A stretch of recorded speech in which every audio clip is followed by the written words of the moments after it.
Fala pessoal, sejam bem-vindos então aí ao canal da Brasil JS, né? Aqui é onde vocês conseguem encontrar um monte de conteúdo legal e esta semana não vai faltar. Eu sou o Felipe Moura, vou estar apresentando aqui para vocês e a gente tem vários assuntos muito legais aqui. Desde outros conteúdos interessantes que a gente está anunciando no próprio canal, como também algumas notícias bem relevantes, como por exemplo um formato de imagem novo, que é extremamente performático, além de algumas novidades sobre segurança e privacidade também. Então vem com a gente que tem muita coisa legal pra gente discutir, hein?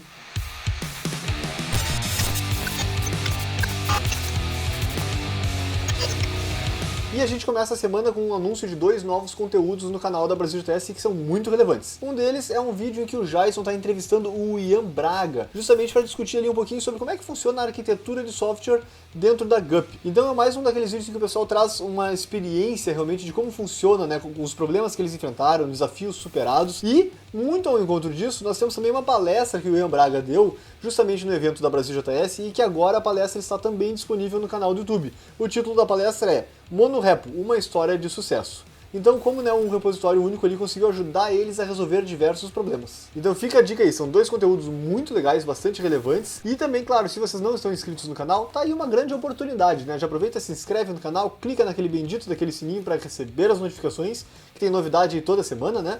E também se acompanha a gente nas outras redes sociais que a gente tá presente por aí. E quem é que lembra do Snowden, hein? Pois é, 7 anos depois de ele ter sido, então, o responsável por soar o apito lá, né? Soprar o apito, ser o whistleblower a respeito de um caso da NSA, né? Um projeto da NSA estar invadindo a privacidade de todos os americanos por meio dos seus celulares. Faz 7 anos que ele fez esse anúncio aí, e desde então ele acabou ficando isolado lá na Rússia, que é onde ele está até hoje. Porém, o julgamento agora finalmente andou, e foi realmente decidido que o que a NSA estava fazendo era de fato ilegal. Eles, inclusive, argumentaram, né, que algumas pessoas responsáveis por alguns ataques terroristas teriam sido presos antes de cometer alguns crimes, ou depois de terem passado alguns dados que não deveriam ter passado, graças a essa ferramenta, a esse projeto que eles tinham, né, um projeto interno, de espionagem mesmo, dá pra dizer, né? E o que aconteceu foi que eles tinham medo, né, de que quando isso fosse decidido como ilegal, as pessoas que foram presas por meio dessa ferramenta acabariam sendo libertadas. Mas não foi o caso. Inclusive, a comissão que julgou como ilegal o que eles estavam fazendo ainda disse que o que eles estavam coletando de informações nos celulares nem era realmente o mais relevante para manter aquelas pessoas presas. Então ninguém acabaria sendo libertado por conta disso, e ainda assim eles acabaram marcando como ilegal, né, o que estava sendo feito. Então eles acabaram conquistando aí um pouco dos dois lados, né? O pessoal que tinha um pouco de crítica nesse sentido, mas vai soltar terrorista e tal, acabou inclusive apoiando também essa iniciativa aí, desse julgamento, né, essa decisão. Então, muito interessante, o próprio Snowden já fez alguns comentários relacionados a isso, e cabe aí agora acompanhar os próximos passos, né, como é que vão acontecer, porque realmente era uma invasão de privacidade muito delicada. E há pouco tempo a gente falou sobre a Mozilla aqui e o fato deles terem demitido 250 pessoas, que foi uma coisa bem delicada e que repercutiu muito, né? Uma das coisas, inclusive, criticadas foi que muita gente que trabalhava no projeto Rust acabou sendo demitido também. E o pessoal perguntou, será que vai morrer o projeto Rust, que já tem uma certa idade e tal? E a Mozilla, então, escreveu aqui justamente no blog do Rust, né, na verdade, um conteúdo muito interessante falando sobre quais são os planos do futuro e o que está acontecendo nesse momento. Inclusive, eles comentam que o projeto Rust ele já anda pelas próprias pernas há algum tempo. Ele é um projeto open source da comunidade, que acontecia que vários funcionários da Mozilla ajudavam em seu tempo livre nesse projeto. Esses funcionários que foram demitidos, na verdade, continuam fazendo parte do projeto do Rust, que continua aí vivo e forte, né? E, inclusive, eles comentam que em nenhum momento eles quiseram prejudicar o projeto, eles, inclusive, deram independência pro projeto com o intuito de que ele pudesse realmente crescer e expandir. E agora eles estão fazendo justamente um anúncio, então tá nascendo aí o Rust Foundation, né? Vai ser uma fundação do Rust para que ele tenha ainda mais independência, mais poder de atuação, e assim ele consiga ter algumas questões burocráticas também, como contrato, conta bancária, endereço fixo, que é necessário para, inclusive, fechar acordos com patrocinadores, né? Então isso é para dar ainda mais independência e mais poder para o crescimento do projeto Rust, junto, claro, do apoio com a comunidade. E o Jake Archibald, que inclusive tem palestra dele no canal da Brasil JS for free ali, podem assistir, são palestras muito boas. Ele sempre escreve artigos que também são muito bons. E agora ele escreveu aqui um artigo excelente que ele está falando justamente sobre uma comparação de formatos de imagem. E está falando então sobre o formato AVIF. Pois é, o AVIF, né? E esse é um formato então que ele é baseado em cima do AV1 para vídeos.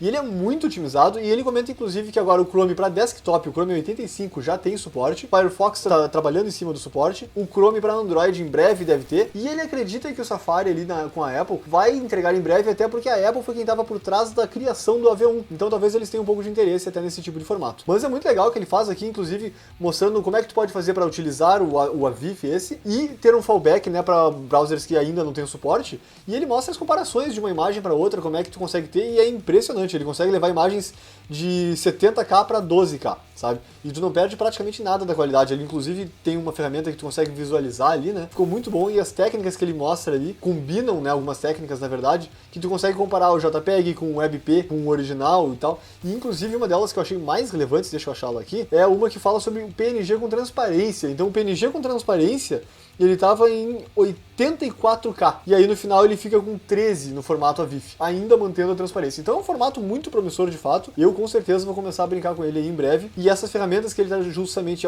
apresentando aqui ajudam a gente a testar, a visualizar melhor, e inclusive ver qual é a melhor configuração, né, na hora de transformar para esse formato.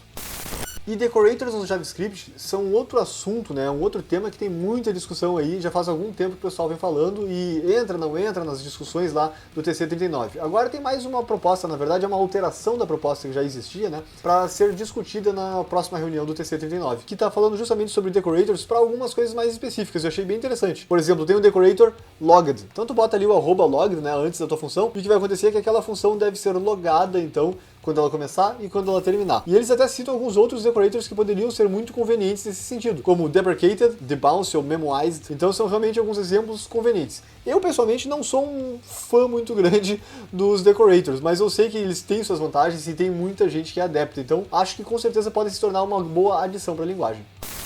Antes de eu seguir para a próxima aqui, então não esquece de dar aquele like no vídeo, hein, se tu tá gostando. Se não tá gostando, dá um dislike ali também, que não tem problema. E é claro, todas as opiniões são muito bem-vindas. Coloca no comentário o que tu tá achando aqui, que a gente traz para discussão e quem sabe até cita no próximo vídeo, por que não, né? E vocês podem lembrar também que as nossas weeklies são montadas baseadas em conteúdo que são enviados por vocês, pela comunidade, lá no nosso GitHub. É só entrar no GitHub da BrasilJS e ir lá nas nossas issues, que tem uma issue aberta para a weekly da semana que vem. E aí tu pode colocar lá as tuas sugestões, pode ser aquele teu artigo que tu escreveu, uma palestra bacana que tu já deu, algum conteúdo massa que tu quer ajudar a divulgar.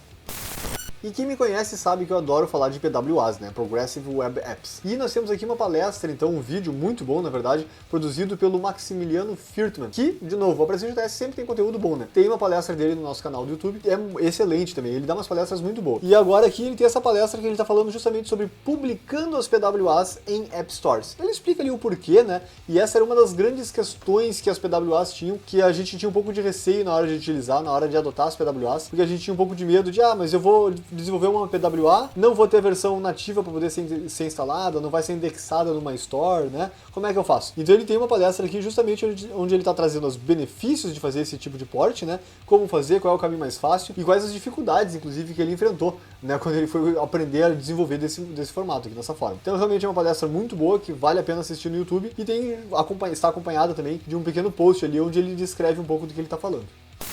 Vamos voltar um pouquinho e falar da Mozilla de novo? A Mitchell Baker, que é a CEO da Mozilla, mandou uma carta aberta, então, para a Comissão Europeia, falando sobre justamente uma oportunidade que a gente está vivendo aqui para trazer a discussão a respeito de privacidade, segurança, quem sabe, né, ajudar a montar um novo formato para uma nova internet. Muito interessante, então, e a abordagem dela foi justamente focada em trazer mais transparência, né? Ela, inclusive, comenta que os principais tópicos seriam uma transparência significativa e o respeito, em especial, atacando a desinformação, que é um problema sério atual da internet, né?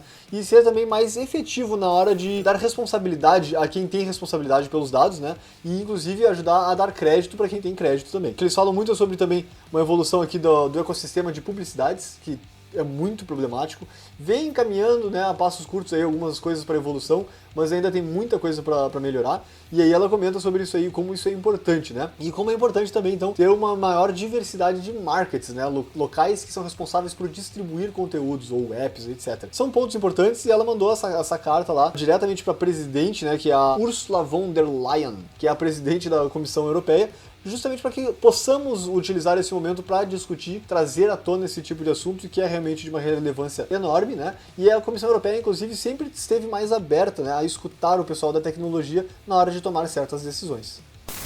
E para quem gosta de open source ou para quem gosta de ganhar dinheiro com open source, tem agora uma nova licença, a licença TGPPL.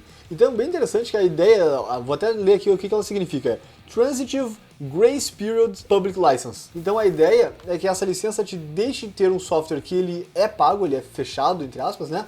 Por um período de tempo, e depois deste período de tempo é garantido que esse software será open source e poderá ser utilizado então assim gratuitamente, livremente. Ele é bem interessante, tá? Ele é inspirado em alguns outros formatos, mas a ideia deles é inclusive que ele possa ser implementado para aquelas empresas que queiram lançar, por exemplo, uma versão de alguma coisa, que sabem que daqui a 2 anos vão ter uma nova versão, e aí eles podem abrir a versão anterior. Achei bem curiosa a abordagem, e eles comentam inclusive alguns cases ali que poderiam ser bons exemplos, né, na utilização, e vamos ver qual vai ser a adoção realmente dessa licença. Acho que é bom ter essa opção também. E quem acompanha o nosso canal no YouTube viu uma entrevista que o Jadson deu com... Quem acompanha